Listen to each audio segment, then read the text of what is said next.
What's up, how you doing? Here we are Tuesday night.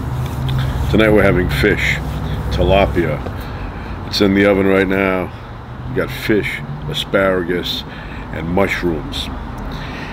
I have a beverage here we're gonna try, and this one is Retsina. So get a shot of that. Or Retsina. And it's nice and cold. I just took it out of the cold part of the refrigerator. So when I smell this, first thing that popped into my mind is I'm walking in New Hampshire, and maybe I cut a pine tree branch, chop it up in pieces, and boil it, and boil it, and boil it, and then maybe I have that much left out of a gallon, and then I pour it in, and that's what it smells like. It should taste like pine juice. So we're gonna try a little bit here.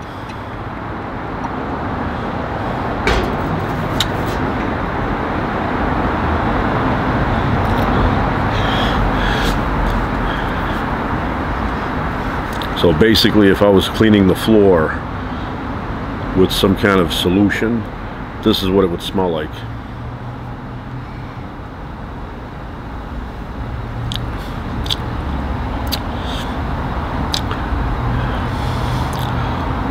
Refreshing, piney, very piney, Retsina.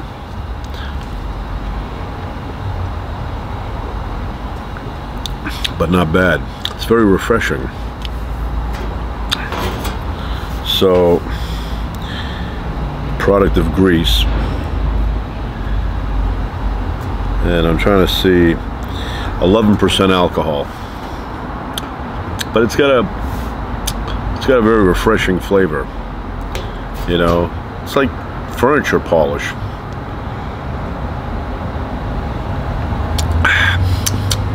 This probably goes good with fish, and I may have some with fish. Try a little bit more. It's like a kind of wine or something. Wine made from pine trees.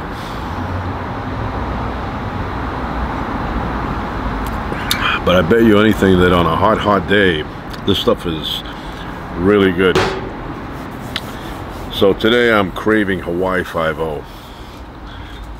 Big fan of Hawaii 5-0. There was a time when Hawaii 5-0 came on. This was on reruns, not the original. The original, when I would watch it, came on at night, but there was a time back in the 80s, late 80s, when Hawaii 5-0 would come on Sunday nights at like, I think it was midnight or 1 o'clock, and there were 2 episodes. And I'd watch them both, and then I'd go to bed, I'd go to sleep. But I was a huge fan, still am a huge fan. I love everything about that show. The style, the 5-0 department, The Office, Jack Lord. But I will say that I enjoyed the 68 through 73, 74, around there. That was when Hawaii 5-0 was really good. And then after that, 75 to 80, I don't know. I didn't. And then Cam Fong, Chin-Ho Kelly, they killed his character off. He wanted off the show, so they killed his character off in 77. But even before that, it was losing steam. But from 68 to 73 or 74, those shows were awesome. Then, you know, I watched one recently that was from 1979. Ridiculous. It wasn't that good.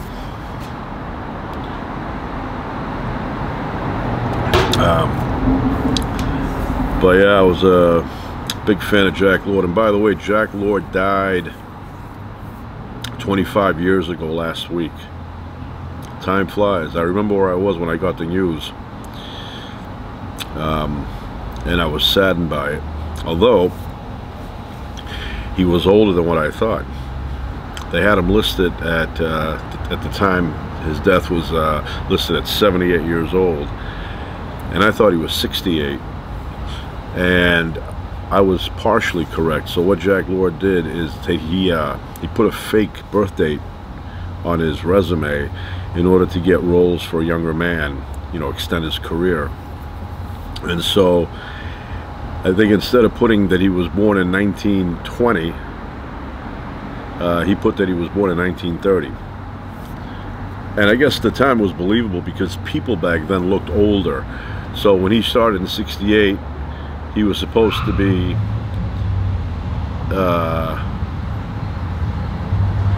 what was he, 30, 40, 50, 60, 68. So he was 38 years old, according to his birthday that he invented. But in reality, he was 48. But he looked pretty good, you know, for 48. But then as the years went on, you noticed in 1980, he looked a lot older than a man, you know, would look like at 50. So, but like I said, I was a huge fan of Jack Lord and the show in general. Liked James MacArthur, Zulu, you know, the guy that played Kono, big bulky guy, and just the whole style. Like I said, the whole style. Matter of fact, Jack Lord did not live too far from where I am right now when he lived out here, California. Then when the show started, he ended up going to Hawaii and living there permanently. But when he was living out here in LA, he didn't live too far from here, that direction. So and I still watch it, Bookham Dano. I had a friend many years ago, I haven't seen him in many years, but I used to call him Dano. And he liked it, so it stuck. Another show I liked was based on this thing here, the Shaolin Temple, and that show was Kung Fu, the original, not the other one, the Kung Foolish one that came out after. I did not like that one at all. But the original one with Kwai Chang Caine, who lived in the temple in China there, and he was trained by the monks, Master Khan and Master Po. Loved that show. You know, he ends up killing the emperor's nephew. Not intentionally, but Master Po said to him, you have to get out of this country, they're going to get you. So he leaves the country and comes to California. And they're looking for him. They got these posters, these cartoon posters of him. He's wanted. But the side story, the backstory, was that he was also looking for his half-brother. And I was a crazy fan about that show. I loved everything about that. The mysticism, the music, the whole thing of this solitary man walking on his own and experiencing life the lonely way. I was so into that style.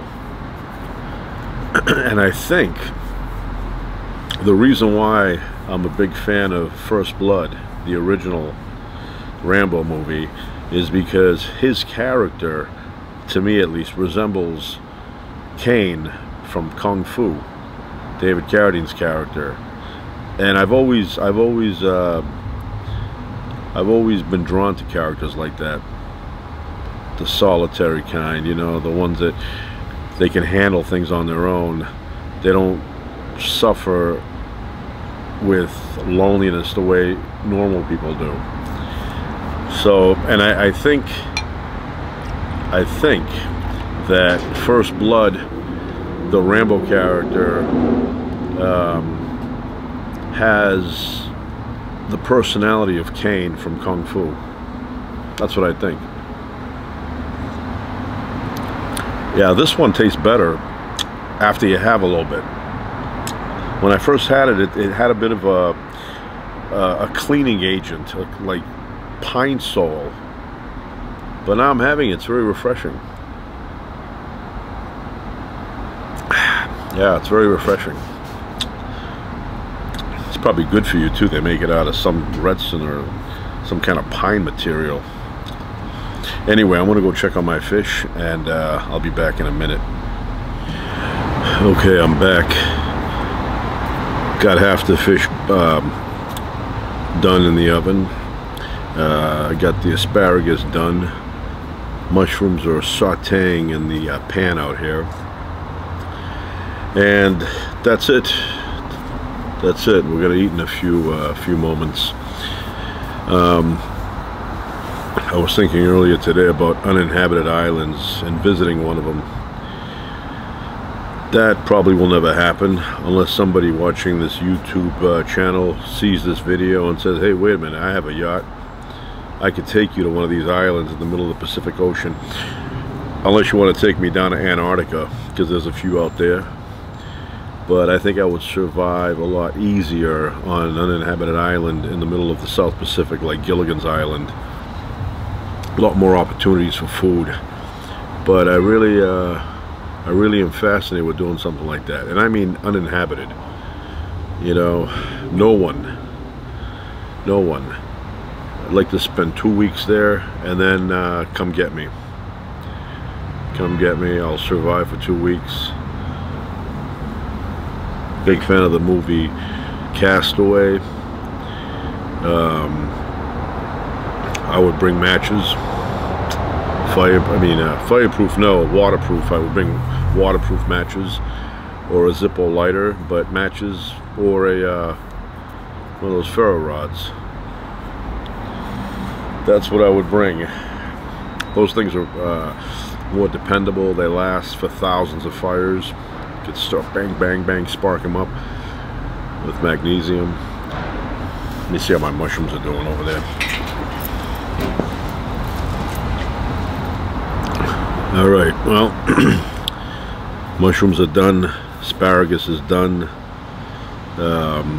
tilapia, half of them are done, the other half are in the oven.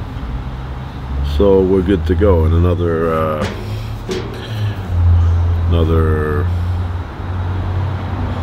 I don't know, 15 minutes, everything will be done. We'll go inside, have a meal, watch old television, and relax a little bit, and then go to bed to begin another day and repeat the cycle. That's all life is. It's a big repeat button. You know, get up in the there's minor variations here and there. It's almost like a cycle that spins slightly to the right, slightly to the left, and then all of a sudden you have a different point of view in life, different situation. But there are small variations that happen daily, but for the most part it's a repeat. It's like press replay. So yeah, I'd like to go to one of these islands. I'd like to go to a lighthouse in the middle of nowhere, like the St. George's Reef Lighthouse, which I wrote them an email. I sent them an email saying, can you give me permission to go on the lighthouse? Now, they give permission for that. You can go on a lighthouse tour with everyone else. But my request was, can I go there, stay overnight during a massive rainstorm with thunder and lightning? That's what I want to do. And I'll bring a couple sandwiches in a lunchbox, maybe a Scooby-Doo lunchbox, and spend the night. So I get a response back from some lady who works there, and she says to me, your email has been forwarded to the vice president and he will give you a response shortly. I'm still waiting. That was like, what, 6 months ago? Of course, I know the chances of them granting me that are like -300. There's no chance. But I would sign a waiver. If something happens to me, I will not sue them. And I'll be doing it at my own risk. I would love to do something like that overnight, especially during a bad snowstorm or rainstorm. It won't snow up there. But I'll tell you this, if we can't manage to hit it right on the spot with a rainstorm, I will go there just overnight with a couple of sandwiches. I will not bring liverwurst, but I will bring, you know, maybe turkey, maybe ham, maybe roast beef, something like that. But I wish they would grant me permission, and that, and going to an uninhabited island in the South Pacific. But anywhere. It could be off the coast of Korea. I'll go. Antarctica is another one. I have my Google Earth. I have a ton of uninhabited islands that I've been scouting over the years. My plan years ago was to contact down at San Pedro one of those cargo ships. You know, contact the boss and say, "Can I get a ride?" And I would figure out where we are, as long as it was going in the right direction, to the closest point of an uninhabited island in the South Pacific, and then I would jump off the side with one of those inflatable rafts, and I would row my way to this island. Just thinking about it gets me excited. And then I would stay there for 2 weeks. Now, the problem with that plan, a couple of problems, but the main problem is the way back. Am I going to time it right? Am I going to find the shipping lane? Or am I going to be off by a couple of miles and I'll see a little boat going by that looks about that big? You know, that's the problem. And then I'll be stuck there forever, like Gilligan. But I really, really want to do that. And when I was younger, I was even more prepared for this. You know, the older you get, the harder it gets. But yeah, I would love for somebody to give me a call and to say to me, "Hey, I got a boat. I'll give you a cruise to this place. Let me off there. Let me stay there 2 weeks, but you got to trust this person." They may say, "I'm not going back for him." They leave you there, and then when they find you finally after, you know, 50 years, you'll be a skeleton with no teeth. So yeah, I'd love to do that. I'd like to visit a volcano, active volcano, and then I will do what they all do. They leave their boots on the lava, and the boots light up. I will leave my Georgia boots there and walk back barefooted. I would love to see a volcano active. I've seen a dormant one. I've been to Mount St. Helens. I've been to Hawaii. But I didn't go to the spot where the stuff is coming out, where the lava is coming out. I did not do that. But I would love to do that. Anyway, I'm going to go check on the fish. And I will say, nice night tonight. This is the kind of night you want to get your Retsina, your beverage. Have like 4 friends of yours sitting here with the lights off and just talking about going to an uninhabited island. Or something like that. I mean, I will even say this. I'm willing to go to an inhabited island, and the name of this island is St. Lawrence Island. I'm willing to go there, and I'll go on the side that has no people, just to, you know, explore. I'll go there, you know, February. So anyway, that's it. Ciao.